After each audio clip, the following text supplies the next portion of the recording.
साथियों नमस्कार, मैं राम प्रताप सिंह कुशवाहा। आप सुन रहे हैं ज्ञान एंड नॉलेज का विशेष प्रोग्राम मंथन। आपको मालूम ही है कि 3 तारीख से नवरात्रि का शुभारंभ हो रहा है। अभी श्राद्ध पक्ष चल रहा है, तो चलिए आज जो शीर्षक है वो श्राद्ध पक्ष के महत्व की, वैज्ञानिक महत्व की और दार्शनिक महत्व की। हमको एक बहुत छोटी सी क्लिप आचार्य श्री दिनेश सेमल्टी जी की प्राप्त हुई है। आपको अवश्य ही, आप सभी को और हम सभी को उनकी तार्किक मंथन अवश्य सुनना चाहिए, जो उन्होंने श्राद्ध पक्ष पर अपने एक बहुत ही अमूल्य बहुमूल्य शब्दों को उन्होंने रखा है। उसको जरूर महत्व को समझना चाहिए और सभी को सुनना चाहिए। चलिए पहले सुनते हैं, फिर इस पर चर्चा करते हैं। पिता एव पुत्रो जायते, पिता ही पुत्र बनकर के पैदा होता है, उसी का नाम डीएनए है। डी का मतलब हुआ दादा, एन का मतलब हुआ नाना और ए का मतलब हुआ आत्मा। तो मेरे शरीर में 2 चैनल हैं, एक मैटरनल चैनल, एक पैटर्नल चैनल। एक पिता का रक्त संबंध और एक माता का दुग्ध संबंध। रक्त संबंध लाल रंग खून का, जिसको हम आरबीसी कहते हैं, और श्वेत रक्त कण, जिसको हम डब्ल्यूबीसी कहते हैं। ये हमारे शरीर के अंदर हैं। जब तक मैं जीवित रहूंगा तब तक मैं अपने पितरों का श्राद्ध करूंगा। इसलिए हमारा सनातन धर्म कहता है कि पिता ददाति पुत्रान, पिता पुत्र देता है और दादा पौत्र देता है और परदादा सुख संपत्ति देते हैं। वंशो विस्तारताम यातु, वंश का विस्तार, कीर्ति यातु दिगंतरम, और सारे संसार में कीर्ति का फैलना, आयुर्विपुलताम याति, लंबी उम्र देना, पितृदेव प्रसादता, पितरों के प्रसाद से, पितरों की कृपा से। तो ये जो 6 महीने हैं, इस 6 महीनों में जब अश्विन का महीना आता है, दक्षिणायन जब आरंभ होता है, तो पितरों का दिन होता है और पितृ वायु रूप में आपके घर में वापस आते हैं कि जो कुछ वो छोड़ करके गए हैं वहां सब ठीक तो है। मैंने जो संपत्ति छोड़ी है उस संपत्ति में मेरे बच्चे मिल बांट करके खा रहे हैं या नहीं, अरे मेरे लिए कुछ दे रहे हैं या नहीं, मुझे स्मरण कर रहे हैं, तो वायु रूप में आते हैं। परंतु जो श्रद्धावान पुत्र होता है ना, वो क्या करता है, वो पंडित जी को बुलाता है और उनको बुला करके तर्पण करवाता है। तो तर्पण कितने प्रकार के होते हैं? बोले देव तर्पण, ऋषि तर्पण, मनुष्य तर्पण, पितृतर्पण और स्वपितृ तर्पण। और पितरों में भी बोले इस जन्म के बंधु नहीं, ये बांधवा अबांधवा, ये अन्य जन्म निबांधवा। ये श्राद्ध पक्ष ऐसा पक्ष है मित्रों, इसमें आप किसी के लिए भी कर सकते हैं। इस जन्म के बंधु या किसी अन्य जन्म के बंधु, वे सब मेरे इस तिल और तर्पण से तृप्ति को प्राप्त हो गए। दूसरा इसका बड़ा सुंदर मंत्र है, जो सार्वभौमिक मंत्र है कि नरकेशु समस्तेषु यातनासु च ये स्थिता, नरक में फंसे हुए मेरे जो पूर्वज हैं, किन्हीं कारणों से नरक से नहीं निकल पाए हैं, तो आज जो मैं ये तर्पण कर रहा हूं ना, मैं यमराज से प्रार्थना करता हूं कि वो उन्हें नरक से निकाल दें, उन्हें रिलीज कर दें, छोड़ दें। इसलिए यम तर्पण भी होता है। यमाय धर्मराजाय मृतवे चांतकाय च वैवस्वत कालाय सर्वदेवक्षयाय च औदुंबराय ददनाय नीलाय परमेष्ठिने विरकोदराय चित्राय चित्रगुप्ताय ते नमः। चित्रगुप्त को भी प्रणाम करता हूं कि वो उनकी लाइफ डायरी में से उनका पाप निकाल करके और उन्हें आज मुक्त कर दे। ये पितृ तर्पण है। अपने पितरों को, दूसरे के पितरों को, सर्व पितरों को मुक्ति देने का कार्य ब्राह्मण करता है। आज हम लोग यहाँ पर नारायण की पूजा कर रहे हैं, पितृरूपी जनार्दन देवता प्रियंताम, और अपने यजमान और अपने पितरों की पूजा। आपने श्री दिनेश सेमल्टी जी को सुना। वास्तव में उन्होंने बहुत ही तार्किक और बहुत ही सरल भाषा में और बहुत ही अच्छे उदाहरण के साथ इस पितृपक्ष के महत्व को दर्शाया। और आज वैसे वरिष्ठ नागरिक सिटीजन मतलब दिवस भी है अंतर्राष्ट्रीय, तो इस दृष्टि से तो आज का महत्व वास्तव में और भी ज़्यादा हो जाता है। और पूर्वज का सम्मान भारतीय समाज में बहुत अधिक रहा है। अभी से नहीं, कोई ये नई परंपरा या कोई बीच से कोई व्यवस्था नहीं आई है। सनातन व्यवस्था में सनातन व्यवस्था की जो ये परंपराएं हैं, ये वैदिक परंपरा है, वैदिक काल से चली आ रही हैं यथावत। कभी आपने सोचा कि इतने बड़े कुठाराघात, इतने बड़े आक्रांताओं के आक्रमणों के बाद भी हमने अपनी परंपराओं को नहीं छोड़ा? और यही कारण है कि हम 5000 शताब्दियों से, सहस्त्र शताब्दियों से यथावत चलते आ रहे हैं। तो कुछ न कुछ तो इसमें सकारात्मकता है, कुछ न कुछ हमारी इन परंपराओं में पॉजिटिविटी है। और वास्तव में मैं दुनिया को मैं चैलेंज के साथ कह रहा हूँ कि वास्तव में पाश्चात्य जगत ने या दुनिया ने मनुष्य की शारीरिक क्रियाएं, मेडिको लीगल जो है शारीरिक क्रिया का तो बहुत उन्नति दशा में बहुत अच्छी खोज और शोध की है। लेकिन अभी जो एक भाई शरीर है, शरीर में आत्मा भी तो आ रही है, उस आत्मा का विज्ञान कौन खोजेगा? वही खोज और वही शोध है हमारी सनातन व्यवस्था में और सनातन के महान शास्त्रों में। एक से एक महान दर्शन भरा हुआ है, बशर्ते हमको उस महत्व को दुनिया को समझाना है। यही हमारे जो पूर्वज हैं वो यही करने में थोड़ा सा असफल रहे, ऐसा मंथन होता है, मंथन है ऐसा कि हम अपनी तार्किक बात को और सकारात्मक चीज़ को आज तक हमारे पूर्वज लोग दुनिया में स्थापित नहीं कर पाए। हाँ, कुछ मतलब एक बात ये भी रही कि जो संचार माध्यम है वो हमेशा दूसरों के कब्जे में रहा, महाशक्तियों के कब्जे में रहा। अब ये सोशल मीडिया के माध्यम से ज़रूर एक तंत्र फैलना प्रारंभ हुआ है। वास्तव में जो ये श्राद्ध व्यवस्था है ये पूरी तरह से वैज्ञानिक है और आध्यात्मिक दर्शन से ओतप्रोत है। और इसमें आपको मैं ये भी बता दूं कि पाश्चात्य जगत के विद्वान इन सब विषयों पर बड़ा गहन मंथन और चिंतन कर रहे हैं और बहुत अच्छी शोध कर रहे हैं। कुछ दिनों के अंतराल में आपको एक नया वर्जन प्राप्त होगा पाश्चात्य जगत से। इस जो ये हमारी आपकी व्यवस्था है, इसके वो सारे ग्रंथों को ले जाकर और यहाँ के कुछ पांडित्य लोग भी गए हैं, उन्होंने विदेशियों ने इन लोगों को हायर किया है और वो इस पर शोध कर रहे हैं, आत्मा के विज्ञान पर। ये तो हो गई विज्ञान और अध्यात्म की बात और प्रतिपक्ष की बात। आखिर जो हमारे पूर्वज हैं वो अपनी पीढ़ियों को कैसे लाभ पहुंचाते हैं या उनके किए गए श्रेष्ठ परोपकारितापूर्ण कार्य अगली आने वाली पीढ़ियों को कैसे लाभ पहुंचाते हैं जब उनकी पीढ़ी या उनके वंश के लोग विषम स्थिति में होते हैं। और देखिए भाई, इस पर भी श्री रामचरितमानस के प्रसंग के द्वारा ही मैं समझाने का प्रयास करता हूँ।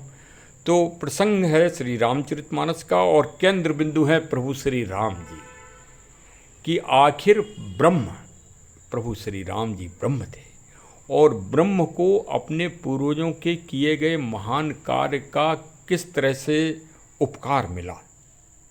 कब? जब वो दुनिया की सबसे बड़ी समस्या में थे। आपने सुंदरकांड का पहला दोहा अवश्य सुना होगा, नहीं है तो मैं बता रहा हूँ आपको। देखिए, हमारा जो रामचरित का विश्लेषण है वो थोड़ा पुलिस के दृष्टिकोण से होता है, कथावाचकों या आचार्यों की तरह नहीं है। तो कहीं अगर त्रुटि हो जाए तो मैं चाहूँगा कि हमें माफ़ भी करें, क्षमा भी करें, लेकिन प्रयास होगा कि त्रुटि नहीं होगी। बहुत ही मोटिवेशनल और बहुत ही प्रेरणात्मक होगा। जैसे मैं श्री सुंदरकांड का पहला दोहा पढ़ रहा हूँ। हनुमान तहि परसा कर पुन कीन प्रणाम, राम काज कीने बिनु मोय कहाँ विश्राम। भाई, इसमें प्रभु हनुमान जी राम जी के कार्य से जा रहे हैं और मैनाक पर्वत उनको मतलब विश्राम देने के लिए तत्पर हैं समुद्र के कहने पे। तो और हनुमान जी ने उत्तर दिया है कि भाई राम जी के काज के जब तक पूर्ण ना हो जाए तक हम कैसे विश्राम कर सकते हैं। तो ये तो एक सीधी सी बात है। अब आप इसमें एक कहोगे या कोई भी साधारण कि इसमें पूर्वजों का क्या महत्व है, आखिर इसमें पूर्वज कहाँ से आ गए। तो चलिए मैं उसी पे आपका थोड़ा सा ध्यान दिलाना चाह रहा हूँ कि भाई हनुमान जी माता सीता जी की खोज के लिए जा रहे थे, सबसे दुर्गम और दुर्लभ कार्य करने जा रहे थे, लंका, वो भी लंकाधिपत्य रावण के जहाँ छाया नहीं घुस सकती थी वहाँ हनुमान जी को प्रवेश करना था। और पूरी 400 कोस का समुद्र पार कर रहे थे, थकान आ गई थी। तो समुद्र ने जब ये देखा कि हनुमान जी इतनी लंबी यात्रा कर रहे हैं, तो समुद्र को, और किसके लिए कर रहे हैं, प्रभु राम जी के लिए। भाई समस्या तो राम जी की थी, जरा थोड़ा गंभीरता से सुनिए। तो समुद्र को याद आ गए प्रभु श्री राम जी के पूर्वज। कौन पूर्वज थे? सगर जी। सगर महाप्रतापी राजा थे और उस समय समुद्र का विकास हो रहा था, समुद्र का एक तरह से क्षेत्र आवंटित हो रहा था। तब सगर जी ने देवताओं को अपनी तरफ से अनुरोध करके और समुद्र को विस्तृत क्षेत्र दिलवाया था। हाँ, कोई संकीर्णता न रह जाए समुद्र के सम्मान में और उत्साह में। तो समुद्र जी को वो बात याद आई कि श्री राम जी के पूर्वज ने तब परोपकार किया था हमारे ऊपर, आज हम उनका बदला दे दें। तो उन्होंने मैनाक पर्वत से कहा। अब भाई पर्वत तो बहुत थे, लेकिन मैनाक पर्वत से ही क्यों कहा? भाई रहस्यों को समझिए। हाँ देखिए, श्री रामचरितमानस पढ़ना अलग चीज़ है, लेकिन रहस्य में और गूढ़ता में और विशेषकर मैनेजमेंट और प्रबंधन की दृष्टि से और पुलिस दृष्टिकोण से भी समझने की ज़रूरत है आज वर्तमान समय में। अब थोड़ा सा मैनाक पर्वत का भी बात समझ लिए कि आखिर मैनाक पर्वत ही श्री हनुमान जी की सेवा के लिए क्यों आए। अब यहाँ पर श्री हनुमान जी के पूर्वज भाई हनुमान जी केसरी नंदन कहलाते हैं और पवन पुत्र कहलाते हैं, मतलब पवन जी के पुत्र। तो एक बार पर्वत पहले बड़े निरंकुश थे, पर्वत ऐसे थे जैसे आज ही देखा जाए तो केदारनाथ में भूस्खलन हो जाता है, सैकड़ों यात्री ख़त्म हो जाते हैं। तो देखा जाए तो पर्वतों की निरंकुशता है कि जब देखो जब उनका मन होता है तभी धसक जाते हैं। भाई कोई व्यवस्था होना चाहिए। तो उस समय प्राचीन काल में पर्वत बड़े निरंकुश थे और एक जगह से दूसरी जगह उड़ते थे और जिससे लोग काफ़ी दब जाते थे। तो इंद्र भाई व्यवस्था देखते हैं और इंद्र थोड़े मतलब वैसे अनुशासनिक और संकीर्ण विचार था। तो उन्होंने पर्वतों से नाराज़ हो गए और पर्वतों के विरुद्ध एक मतलब आदेश कर दिया कि इनके पर काट दिए जाएं और इनको समाप्त कर दिया जाए, इनको स्थिर कर दिया जाए। अब ये बात मैनाक सोने का पर्वत, मतलब मैनाक पर्वत बहुत उच्च पर्वतों में बहुत उच्च श्रेणी के थे। तो अब भी मैनाक पर्वत भी भागे कि कैसे भाई चलो कहीं छिपा जाए। तो अब छिपने के लिए कौन आश्रय दे, इंद्र से कौन लड़ सकता है? तो भाई समुद्र तो समुद्र ही होते हैं, समुद्र तो भाई ऐसे होते हैं कि का न समुद्र समाए। हाँ, तुलसीदास जी ने लिखा है। तो समुद्र ने कहा ठीक है, अगर इंद्र अपनी जगह हैं और हम अपनी जगह हैं और हम आपको शरण देंगे, लेकिन हम शरण तभी दे पाएंगे। देखिए ये वैज्ञानिक नियम बता रहे हैं आपको, भारतीय सनातन ग्रंथों को आप कपोल कल्पित मत समझिए, पूरी तरह से वैज्ञानिक है, तार्किक है। उन्होंने कहा कि जब हवा का दाब अगर हमारे ऊपर आएगा समुद्र के ऊपर, तब हम किसी चीज़ को प्रवेश दे सकते हैं, वरना हम प्रवेश नहीं देंगे। आप आओगे, हम आपको बाहर फेंक देंगे। समुद्र में आप नारियल डालो तो बाहर फेंक देते हैं नारियल। तो लेकिन अगर हवा का दाब होगा तो आप हमारे अंदर गर्भ में चले जाओगे। तो फिर मैनाक ने पवन पुत्र जी से प्रार्थना की। आप समझ में आया आपको कि पवन पुत्र हनुमान जी के पूर्वज पिता, उनका किया गया परोपकार और उपकार मैनाक पर्वत को याद आया और जब विपत्ति में थे तब मदद करने के लिए समुद्र और मैनाक बढ़ चले। तो हमारे पूर्वजों ने कहाँ कौन सा श्रेष्ठ कार्य किया है, कहाँ कौन सा परोपकार किया है, वो आगे पीढ़ी दर पीढ़ी मिलता है। जैसे पंडित जी ने बताया कि पिता से कुछ मिलता है, बाबा जी से कुछ मिलता है और पितामह जी से तो बहुत कुछ मिलता है। ये परंपरा है। और हम दुनिया कुछ भी करे, दुनिया भाई किसी को पूजे या ना पूजे, आप उसकी क्यों चिंता करते हो? आप अपने पे अडिग रहिए, आप अपने पे अटल रहिए। आपकी जो परंपराएं हैं, जो आपकी रीतियां चली आ रही हैं, वो 5000 साल से इतनी विपरीत स्थिति में भी आपको जिंदा रखे हैं। अब इससे भी बड़ा मोटिवेशन दुनिया में आपको और कुछ मिलेगा? इससे भी बड़ी सकारात्मकता आपको कुछ मिलेगी? हैं, चारों तरफ से आप घिरे हो, लेकिन फिर भी आप अपने अस्तित्व को दिन पे दिन ऊंचा करते जा रहे हो। चलिए, बीच का टाइम बहुत विपरीत काल था, लेकिन आज भारत की नव संपदा, नव युवक पुनः खड़ा हो गया है जोश से और उत्साह से।